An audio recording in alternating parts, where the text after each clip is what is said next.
What happens to your body when you sleep less than 6 hours a night? Most people think missing a little sleep isn't a big deal. But when you sleep less than 6 hours a night, your body begins changing in ways most people never notice. In this video, we'll break down exactly what happens inside your body when you don't get enough sleep, and why it matters more than you think. During the first few nights of short sleep, your brain struggles to fully recover.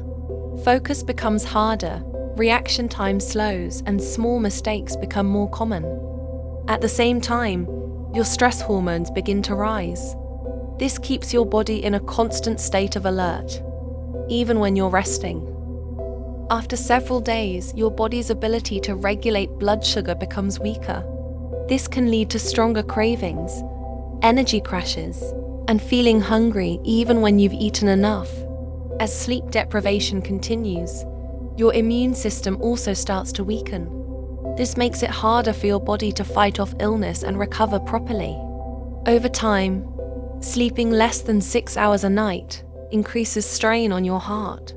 Your blood pressure may rise, and your body has less time to repair itself.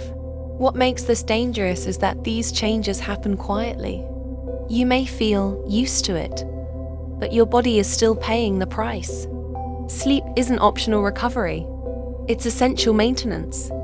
If you want to understand simple habits that quietly affect your health, subscribe to the channel.